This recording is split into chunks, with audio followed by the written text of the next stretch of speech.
Good morning dear students, how are you? I hope you will fine.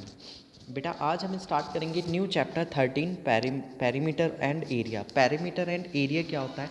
तो आज हम सिर्फ पेरीमीटर के बारे में पढ़ेंगे। तो पेरीमीटर क्या होता है? किसी भी शेप्स की कितनी बाउंड्री है, किसी भी शेप्स की कितनी बाउंड्री है, उसका मेज़रमेंट क्या होता है, वो पेरीमीटर होता है। जैसे ये एक प्लेग्राउंड है, इसकी 2 लेंथ है और 2 ही ब्रेथ है। तो लेंथ है इसकी 125 सेंटीमीटर और ब्रेथ है इसकी 50 मीटर। तो दो ही तो लेंथ है, दो ही ब्रेथ है, यानी कि 4 साइड्स को प्लस कर देंगे तब इसका हम टोटल डिस्टेंस निकाल लेंगे। तो टोटल डिस्टेंस ही इसका क्या होता है? पेरीमीटर। ठीक है।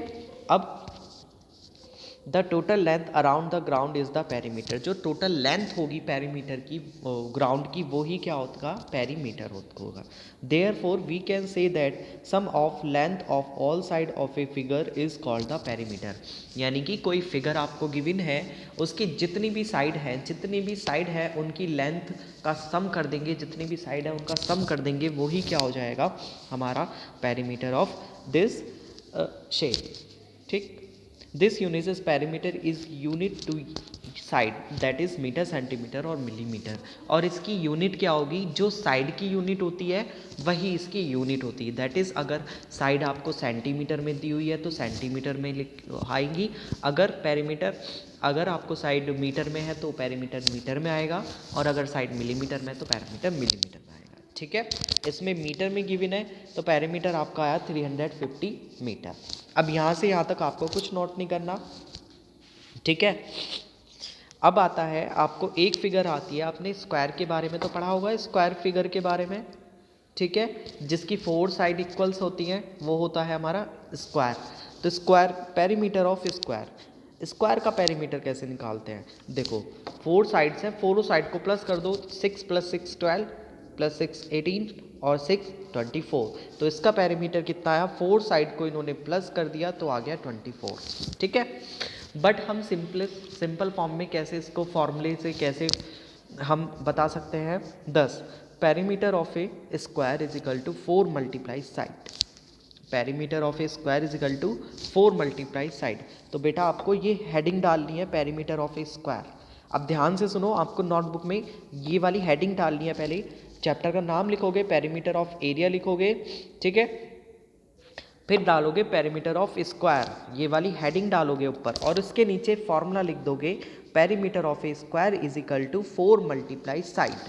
4 मल्टीप्लाई साइड। और साइड क्या है इसकी बेटा? ये साइड होती है जो इसकी, ये साइड है ना, इसकी मेजरमेंट 6। ठीक है। तो ये इतना लिखने के बाद, हेडिंग डालने के बाद आप ये फॉर्मूला इसमें नोट डाउन कर लोगे। ठीक है। तो एक बात आपको ये याद करने वाला फॉर्मूला है, perimeter of a square is equal to 4 multiply side. ठीक। अब आता है perimeter of a rectangle. Rectangle कैसी शेप होती है? जिसमें आमने सामने वाली, यानी कि अपोजिट साइड कैसी होती है? इक्वल होती है, अनअपोजिट साइड अनइक्वल होती है। ठीक है। जैसे इसके सामने ये वाली साइड है और इसके अपोजिट ये वाली साइड है ना, तो ये 2 इक्वल, 7 इक्वल। ठीक है। तो अपोजिट साइड इक्वल होती हैं, उसको कहते हैं पेरीमीटर, रेक्टेंगल, सॉरी। अब आता है पेरीमीटर ऑफ ए रेक्टेंगल। इसका रेक्टेंगल, वो पेरीमीटर कैसे निकालेंगे रेक्टेंगल का? बेटा 4 साइड है, 4 साइड को प्लस कर दो। 7 + 7 14, 14 और 2 16, और 16 और 2 18। तो इसका पेरीमीटर कितना आया? 18। देखो 18 आया। बट इसको हम एक फॉर्मूले से निकालना चाहेंगे। ठीक है। इसका एक फॉर्मूला हो जाएगा, देखो, perimeter of rectangle is equal to perimeter of the rectangle. पहले ये हेडिंग डालोगे और फिर लिखोगे perimeter of the rectangle is equal to 2, bracket में लेंथ प्लस ब्रेथ, ब्रैकेट बंद। यानी कि ये 2 यहाँ पर मल्टीप्लाई में है, 2 multiply length plus breath, 2 multiply length plus breath. समझ में आया? आपको क्या क्या नोट डाउन करना है? पहले पेरीमीटर ऑफ ए स्क्वायर, और इसका ये वाली line, perimeter of the square is equal to 4 multiply side. Second, perimeter of a rectangle, और फिर ये वाली line, perimeter of a rectangle is equal to 2 multiply length plus breadth. अब ये 2 फॉर्मूले आपको याद रखने हैं। अब आते हैं हम अपनी एक्सरसाइज पे 13.1। 13.1 में क्या कहा है? First question, tick right the correct option. Correct option पे आपको टिक करना है। If side of a square is 6 centimetre then its perimeter will be. एक स्क्वायर है, उसकी साइड कितनी दे रखी है आपको? 6 सेंटीमीटर दे रखी है, तो आपसे पूछा है इसका पेरीमीटर निकालो। तो इसका सॉल्यूशन करेंगे हम बेटा। क्वेश्चन नंबर फर्स्ट का ए पार्ट देखो, दिया गिवन क्या है हमें? Side of a square is equal to 6 centimetre, 6 centimetre, और पेरीमीटर ऑफ ए स्क्वायर क्या हो जाएगा? 4 मल्टीप्लाई साइड, तो 4 मल्टीप्लाई 6, तो कितना हो गया हमारा? 24 सेंटीमीटर।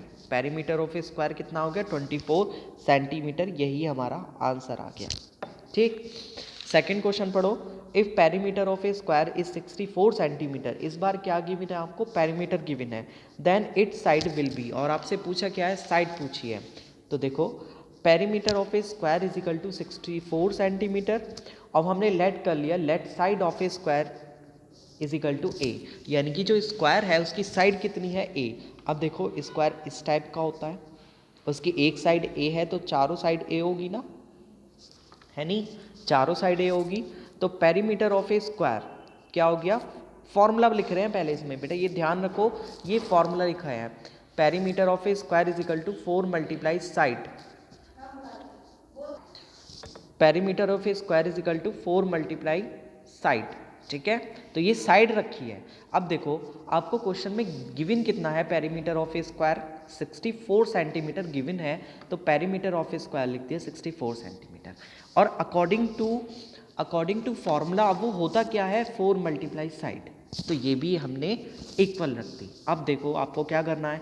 ये 4 मल्टीप्लाई में है, इधर जाके हो जाएगा डिवाइड में, इधर जाके हो जाएगा डिवाइड में, तो ये 4 डिवाइड कर लिया, और साइड ए है, ए तो साइड में आनी थी, तो साइड निकल जाएगी हमें इससे डिवाइड करके, तो हमने 16 4 जा होते हैं 64, तो साइड ऑफ ए स्क्वायर ए की वैल्यू आ जाएगी हमारी 16, तो साइड ऑफ ए स्क्वायर कितना आ जाएगा हमारा? 16 सेंटीमीटर। ये हमारा आंसर आ जाएगा। ठीक, अब हम थर्ड क्वेश्चन करते हैं। If length of a rectangle is 10 centimetre, किसी रेक्टेंगल की लेंथ कितनी है? 10 सेंटीमीटर है, एंड ब्रेथ कितनी है? 8 सेंटीमीटर है। Then its perimeter will be, और उसका क्या पूछ रहे हैं हम? पेरीमीटर पूछ रहे हैं। ठीक है, तो बहुत सिंपल है, इसका तो फॉर्मूला है। देखो, लेंथ कितनी गिवन है आपको? 10 सेंटीमीटर, ब्रेथ कितनी गिवन है? 8 सेंटीमीटर। ठीक है, तो पेरीमीटर ऑफ ए रेक्टेंगल कितना हो जाएगा आपका? जो आपकी फॉर्मूला है 2 इंटू एल प्लस बी। बेटा, लेंथ प्लस ब्रेथ होती है ना, तो मैंने इसको शॉर्ट फॉर्म में लिख लिया एल प्लस बी। तो 2 इंटू लेंथ कितनी है आपकी? 10, ब्रेथ कितनी है आपकी? 8, तो 2 इंटू 10 प्लस 8 कितना हो गया? 18, और ये मल्टीप्लाई में होता है, मैंने आपको बताया 18 की 2 में मल्टीप्लाई हो जाएगा, तो आ जाएगा 36 सेंटीमीटर। ठीक है, तो ये 3 क्वेश्चंस आपके हो गए। अब चलते हैं हम क्वेश्चन नंबर 2 पे। क्वेश्चन नंबर 2 है, find the perimeter of each of the following figure. तो बेटा, ये बहुत सारी फिगर गिवन है आपको, और इनका आपको पेरीमीटर निकालना है। तो ये भी सिंपल है, आपको पहले फिगर बनानी है। ठीक है, क्वेश्चन में पहले तो देखो ट्राइंगल है, पहली वाली फिगर मुझे पता चल रही है ट्राइंगल है, तो इसका 18 सेंटीमीटर, पहले आप फिगर बना लोगे 12 सेंटीमीटर, और ये हो जाएगा 10 सेंटीमीटर। कॉपी में पहले आपको फिगर बनानी है। ठीक है, और फिर आपको सिंपली लिखना है पेरीमीटर ऑफ, सिंपली आपको लिखना है, फिर आपको सिंपली लिखना है perimeter of figure. Perimeter of figure कितना हो जाएगा आपको? बेटा, तीन साइड है ना इसमें, तो तीनों साइड का सम कर लोगे आप। पहले 18 ले लो, 18 सेंटीमीटर प्लस 10 सेंटीमीटर, और प्लस यहाँ पे नहीं आ रहा मेरा, मैं नीचे लिख रहा हूँ 12 सेंटीमीटर। ठीक है, तो कितना आ जाएगा ये सम करके? 18 और 10 कितना हो गया? 28, 28 और 12, 28 और 12, 28 और 12 प्लस करा तो आ गया 40। तो इसका पेरीमीटर ऑफ ए फिगर कितना आ गया? 40 सेंटीमीटर। ठीक है बेटा, अब इस तरह से आपकी सेकंड फिगर है, तो आप क्या करोगे?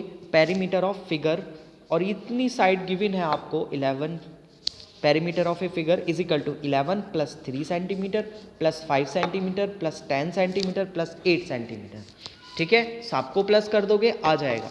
ऐसे इसमें ये स्क्वायर है, आपको पता चल रहा है, बट इसमें भी आप क्या करोगे? Perimeter of a figure is equal to 9 centimetre plus 9 centimetre plus 9 centimetre plus 9 centimetre. चारों फिगर का प्लस कर दोगे, मतलब फिगर की जितनी भी साइड है उनको प्लस कर दोगे तो ये आपका आंसर आ जाएगा, इनका सबका आ जाएगा। तो बेटा आज आपको सिर्फ फर्स्ट क्वेश्चन और सेकंड क्वेश्चन करना है, इसके बाद मैं आपको थर्ड और फोर्थ क्वेश्चन कराऊंगा। Thank you.